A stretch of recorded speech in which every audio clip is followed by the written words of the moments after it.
this crowd rises to its feet. Vaccaro slammed it home. Garland left wing, free ball. Perfect! Garland one of the lane, lob to Mobley. Pow! And Allen blocked the shot at the rim. Pow! With the left hand and a foul. Welcome to the Chase Down Podcast, part of the Cavs media family. I'm your host, Justin Rowan. The Chase Down is presented by Fubo TV. Watch live TV and sports for half the cost of cable.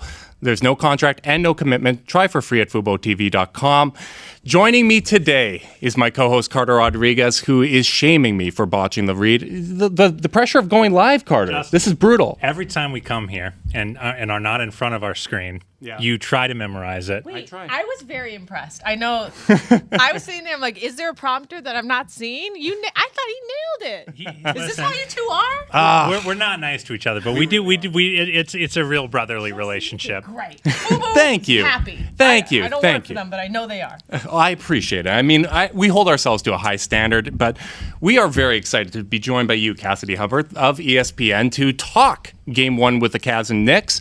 And obviously, there's so many storylines to discuss with this game, but the thing that's on everybody's mind is the availability of Julius Randle.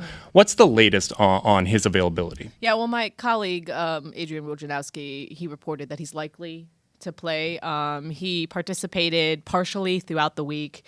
I think there's a bit of gamesmanship in that, but I think the understanding is, this is a guy is fighting through an injury and someone who pretty much played every single game up until he hurt himself at the end of March. So we know that he, can fight through injuries and play not 100%.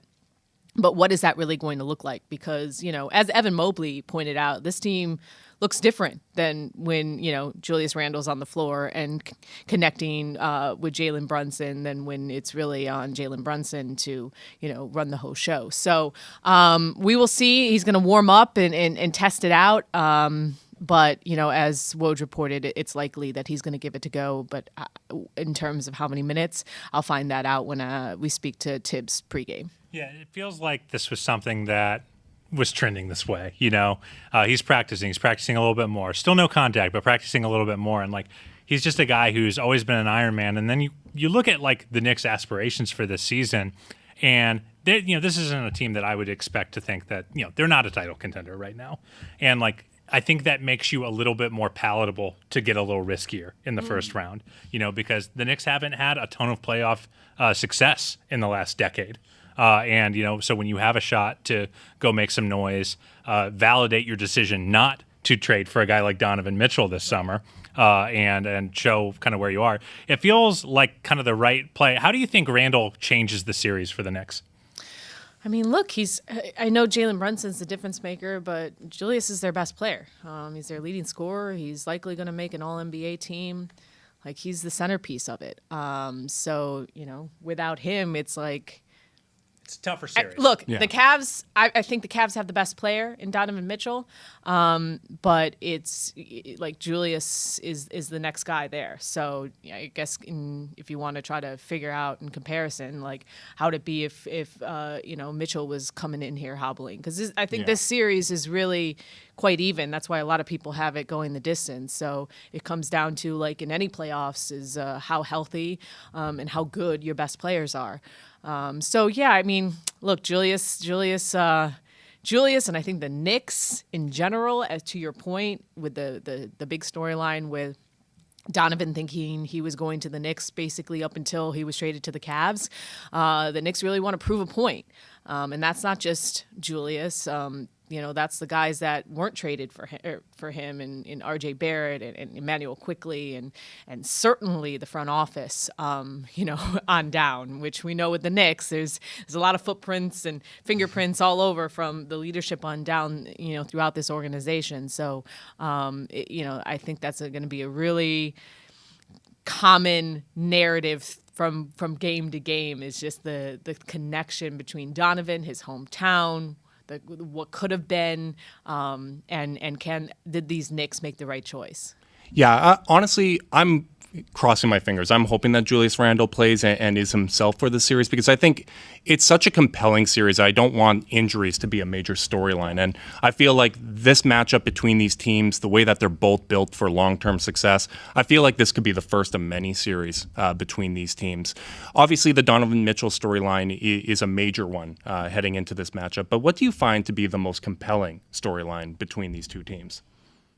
I think it's that. Yeah, that's what I thought. But there's just, It's funny. We were kind of talking about what we might talk about for this pod, and I was like, it's funny. We've done like 9 podcasts about the Knicks since this result was locked in so early, and I'm like, I think we kind of undercovered Donovan Mitchell. We really did. Because we were in all the other X's and O's. Just like, this dude is like 5th all time in playoff points per game, and he's in Cleveland for his first playoff series. Never known a season without playing in the playoffs, which, compared to the rest of the team, it's Danny Green and Donovan Mitchell with playoff experience and Ricky Rubio, and then everybody else is like, oh, so what's this about? Yeah.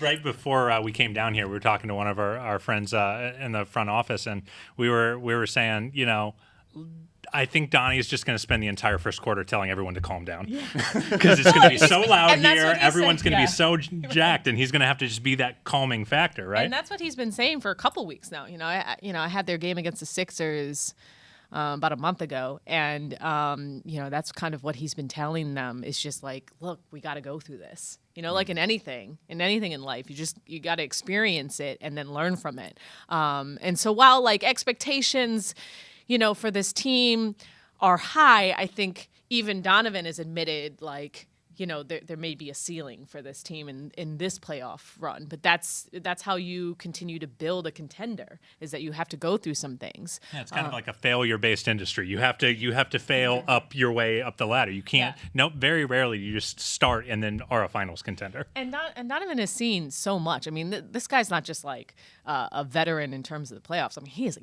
gamer. He is a flamethrower. I don't need to tell you guys that after watching a 71-point game. But when it comes to the playoffs, I mean, the numbers that he has put up in the playoffs, he loves the bright lights. And to go back to MSG and that, I'm interested. I not think he's going to be a villain like Trey was. I don't think he's got that vibe in him. He's such a pleasant guy, He's so pleasant, to the point where he told me sometimes when he goes to back play at MSG, he gets 300 ticket requests. So we will see how many of his friends and family fill up those seats, but I don't think it's going to be a welcoming crowd for next weekend. But I think that's an interesting storyline. There's just a lot of ties. I mean, Donovan was outdueled last year by Jalen Brunson and the Mavs, and I think he's embarrassed. I mean, honestly, that was the story, is that Donnie on his way, foot out the door in Utah. That was all the reporting, and Brunson, took his lunch money in that series, and I think he is going to come in with a little bit of an edge because of it. Yeah, last year, I think a lot of people kind of knew Brunson was a solid guy, but they didn't I think even to this year, the continuing theme around him is he's really good. Yeah. He's just not just there's a reason he's in the mix for most improved, right? And covering the Mavs a lot this year, I mean, how much they missed him was very evident. It was palpable. Seems like they miss him off the court almost as much as on the court, right? And that's it. That's his leadership. And so, having a guy who's experienced, who's steady, who can keep calm in these types of situations, I think is exactly what the Knicks were looking for. And so, it's going to be interesting to see. Just that battle between Jalen and Donovan, and then on top of that, the whole Johnny Bryant angle. I don't know if you guys know that Johnny Bryant was a coach in Utah who Donovan told me yesterday the person who I am is all because of him. He's taught me all my tricks. He's taught me basically how to be a professional. Says that about me. Yeah, it's true. And he's the associate head coach of the Knicks. So, I asked, do you think that's going to be the secret weapon? He goes, well, he's basically just teaching everything he taught me. So, it's not like this isn't something that they haven't heard from him already. So, but it is like an interesting little sidebar too. It is really interesting with this matchup that you have two young teams that don't have a lot of playoff experience, and then they both have these guards that just were added to the team to give that infusion of leadership, to give that infusion of experience. And outside of that, it still is relatively unknowns. Even Julius Randle and RJ Barrett, only 5 games in the playoffs a couple of years ago. Do you think, just with the play-in in mind, having watched these last few games, and all of them are like a jittery Game 7, do you think the Cavs, having gone through the play-in last year, might help with the learning curve of adjusting to the playoffs, or is this just a completely different animal? A series is a different animal than a one and done, but that energy was good for the young Cavs to experience. It was interesting this week. Throughout this week, JB Bickerstaff was playing crowd noise in practice, just so Darius Garland and Evan Mobley and some of the other inexperienced guys can understand the level of communication they need to have when the arena is as loud as it's going to be, both here and at MSG, and not just how loud they have to say it, but how many times they have to repeat themselves to make sure that they're communicating efficiently out there with the chaos that is the playoffs. So I think we always see this in the playoffs when you play a team over and over again. You know what they're going to run. So it's really becomes a chess match between coaches and just how well the best players can execute that. So it's going to be interesting between JB and Tibbs. We know Tibbs is like... There's an experienced golf there for sure. Yeah. But, JB... He's been around for JB has seen a lot. Has seen a lot. Houston. Mm-hmm. Oh, he was in... Okay. Yeah. So, so we'll see how that plays out, especially given that Tibbs is used to having the number 1 defense. Now he's going up against. It's certainly an inversion. I wanted to ask about kind of the other young guys in this series: Emmanuel Quickley, Evan Mobley, Darius Garland. Because we've talked a lot about Stan Van Gundy did this amazing appearance on the Thinking Basketball podcast, just talking about what playoff prep is and what the playoffs really are for players. And he talked a lot about how one of the hardest things is that. Every player has the scout on you now, not just maybe the guy who's guarding you, but it's, that more thorough prep, and they take away the first thing that you want to do, and maybe even the second thing that you want to do. And we know Donovan Mitchell has the counters for that. We know Jalen Brunson has demonstrated the ability to counter. What other young player of that group that I mentioned are you kind of most fascinated to see figure out the intricacies of playoff basketball in real time? I think it has to be Evan Mobley. Defensive Player of the Year, finalist, someone who continues to get praise from around the league, someone who you are seeing improve like on a day-to-day basis. And the biggest improvements have to be in his strength and on the offensive side. And just talking to him on his focus on, making sure that he's like getting bigger in the weight room. So when he is battling down low, he gets hit, he doesn't fall back. He actually leans in. And so I'm going to be interested how he does, Mitchell Robinson, Julius, I think it's a physical team. It's going to be a physical battle for him. So he's going to have to like really find it in himself to battle back. And so I think he's someone I'm definitely interested in seeing how he like rises to the occasion. He's someone who is, even though he's a quiet demeanor, he doesn't seem to be scared of the spotlight. So I want to know how that proves itself in the postseason. And then Emmanuel Quickley, like, this is a guy who really doesn't change the darling of New York. We've been hearing a lot from Knicks fans about what they expect well, from him. because they've been clamoring for him for a while. I mean, like that's been a big thing around like these Tibbs teams is just wanting the young guys to get some reps, and Emmanuel being one of those guys. He's. I don't know. I mean, I voted for Malcolm Brogdon for first sixth man of the year just because Malcolm, came off the bench for every single game and a couple other reasons. But Emmanuel, he is a firecracker. And he, definitely adds an element of just like continues the level of competition that second unit. And it's interesting to hear from Caris LeVert, who is a perennial starter, like kind of take that personally. Now the Cavs second unit hasn't been that good. So one of the big questions of the series, to be sure. So I mean, I think he's probably taking a lot of things personally, but Caris has the ability to make an impact in any game, but we'll see in terms of like how much of a difference when the second units come out there, that's going to be a big storyline to the series. Yeah, it's funny. We've kind of talked a lot in the lead up to the series about how the Cavs certainly are favored, but there's all these layers of variance. Donnie might be the best player in the series, but Brunson might elevate his game up to that level. Mm-hmm. As Cavs fans, we're seeing if Darius can up his game to Jalen's level, and now you're talking about Caris potentially trying to get up to kind of IQ. So it's all these different tiered players that just depending on the night, depending on the scheme, depending on whether shots go in or not. Frankly, it could really change the tenor of the series really, really quickly. Yeah, it really can. Do you think Caris LeVert is the X factor for the Cavs and just being able to kind of carry that bench load on his own, or is there someone else that jumps out to you that I think X factor is a little bit like aggressive in terms of like looking at the whole series. I think the X factor is the guys without playoff experience, and if That's they fair. can, that from it, just because it's really going to just come down to like the starters, because that's how playoffs. Yeah, I think so too. I mean, yes, in any champion, you have to have your supporting players step up, and we've seen time and time again. Guys like Dellavedova having a big impact on. Deli on the airwaves after the JJJR podcast. Yeah, that was great.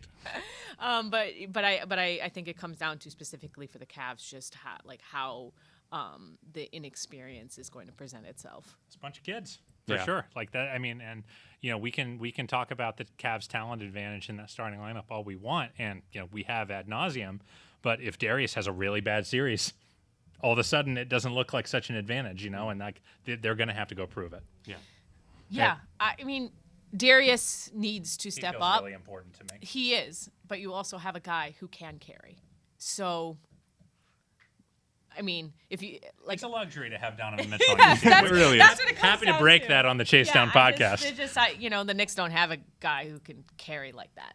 Yeah, I'm very excited to see how this all shakes out. But we already have taken up so much of your time. We really do appreciate you coming down here for the podcast, and all the best covering both this series and all the other series, and hopefully you'll get to cover many Cavs games throughout the playoffs. Just get used to Cleveland as far as I'm concerned, Cassidy. Look, guys, I know it's been a while. So, playoffs have. Feels good. I'm happy for you, and I'm happy to be here. Thanks for having me. Thank you so much. We really do Cassidy. appreciate it. We'll let you get on out of here. And Justin, you want to go ahead and just kick off our final thoughts before we say goodbye? Yeah. Well, I guess final thoughts is I want to pick your brain first, which is what to you is the aspect of this series that you're most fascinated to see? At least let's go with game one. What are you looking for the most in this game? I mean, it's just about physicality to me. We talked with Nikias and Steve from the Dunker Spot on Thursday, and that's their number one thing they're keeping an eye on. And I'll just steal their answer because they're smarter about hoops than I am. Because to me, the Cavs have the talent advantage at the top. And as much as we talk about second units, I mean, like, come on, this is the playoffs. Playoffs, we know rotations shorten. The second unit doesn't matter as much when the core four are all playing between 38 and 42 minutes. Yeah. And so the reason the Knicks make this a really tough series is if their physicality takes the Cavs' talented players out of their games. If they're beating up Darius Garland off ball, if Evan Mobley is getting hit in the chest with a Julius Randle elbow and going backwards and letting his game kind of dictate the pace, if Mitchell Robinson is using his length, athleticism, and size to bully Jared Allen, like if the Cavs handle that, I think this is a very fast series. Mm-hmm. Yeah, no, you're right, and I would say what I'm looking forward to the most is Darius, how he's going to play in this series, because I really do feel he's got some questions to answer. After the way the play-in ended. Mm-hmm. Yeah, like he had the great playing game against Brooklyn. Then Atlanta, it seemed like he was just kind of missing shots. I liked his overall game, but we're going to see how he adjusts to this. And I feel like if Darius is on his game and if he's playing at his best, the Cavs are in a great position in this series, because I just feel like he's the tide that raises all boats when it comes to the Cavs. And I think one of the advantages, too, is This is a guy that got the hell beaten out of him all regular season. Just hit in the face over and over and over again. And over again. Why get hit in the face that many times, if not to steal you for the postseason? And at least in the playoffs, you know that call's not going to come. You know to expect, hey, they're going to allow a lot of physicality. I might as well just try to make the shot. And hopefully they're allowing it both ways, right? Because I do feel if they aren't calling those ticky-tack fouls, if they are allowing contact in the interior, I actually do feel like that benefits the Cavs, because you saw even at the start of last season where there was that point of emphasis to kind of give defense a little bit more of a chance. The way that the Cavs go vertical, defending on the interior, Evan Mobley, Jared Allen, these aren't guys that are reaching in. Isaac Okoro shuffling his feet. If they're giving defenders a chance, I feel like the Cavs' league best defense is really going to shine in this setting. Yeah, and like ultimately, I just don't think the Knicks are going to score enough if Jalen Brunson is going to the line 5 or 6 times a game, as opposed to 11 to 13. Yeah. Shots are and points are at a premium for this Knicks team in the half court. They just are.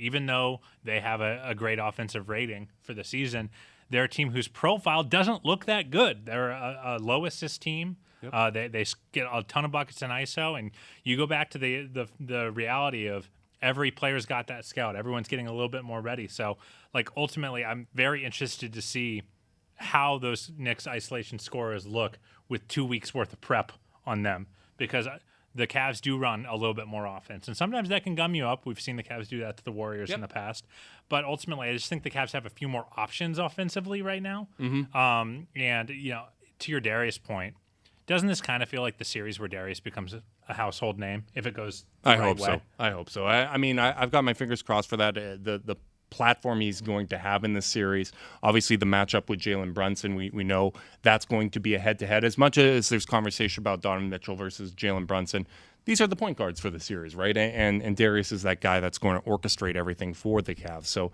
I really do feel like a strong showing here would kind of help everyone else tune into just how special he's been this season. Yeah, absolutely. And then the last thing I'm really looking at that I'm just going to be angsty about with the Cavs till they win a series or two is shooting.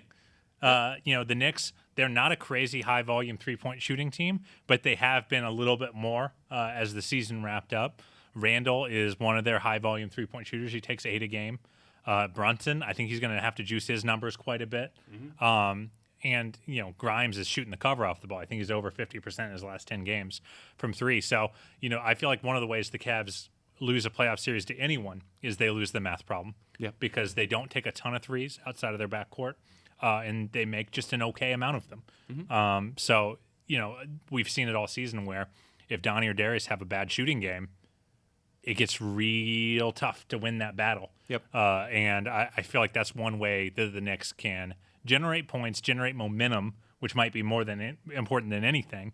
So, Cavs are going to have to hit threes. I'm not that worried about their ability to defend threes, even though I know a lot of Cavs fans are. But I am very worried about, what if Isaac misses badly on his first 2-3 attempts? How does that change the complexion of the floor and the complexion of his game? Luckily, they're not playing one-and-done ball. I think people forget that. I think Cavs fans, including myself sometimes, are still in that play-in mindset where every game feels so important because it's one and done or 2 and done. But nevertheless, they're going to have to go prove that they can keep up as shooters in a series. Yeah, and both teams have a bunch of guys that shoot 36% for the season, and it's a big question of what side of that 36 are they going to shoot for this series. And I think one benefit, too, is that because the Cavs play such good defense, they're able to have more margin for error, right? Like we've seen teams in the past like Houston that really are playing one way, one side of the court. When those shots aren't falling and you're missing 27 straight threes, you are in a very tough position if you're not getting stops on the other end. So I think the fact that the Cavs have been in so many close games this year, even when the shooting hasn't been there, I think that's really important. But before we wrap this thing up, Carter, let's get your prediction for Game 1. I think the Cavs are going to win this game. I think it's the most important game of the series by a country mile. I think if you lose this game and then open yourself up to an insane, incompetent MSG crowd in Game 3, suddenly the talent disparity that I think is there starts to shrink. So I think the Cavs are going to come out ready. They got the best player. They got one of the best playoff crowds in all of basketball. It's going to be so loud tonight. It's going to be so loud. It's going to be so fun. I think the Cavs are going to win. And Justin, it's going down. I'm yelling timber. Playoff time, baby. I agree. Go Cavs.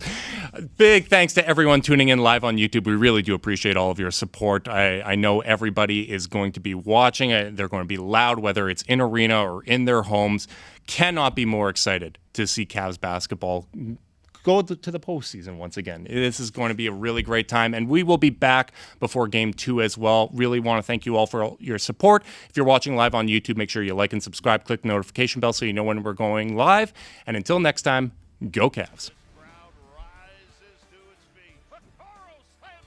Garland left wing, 3 ball.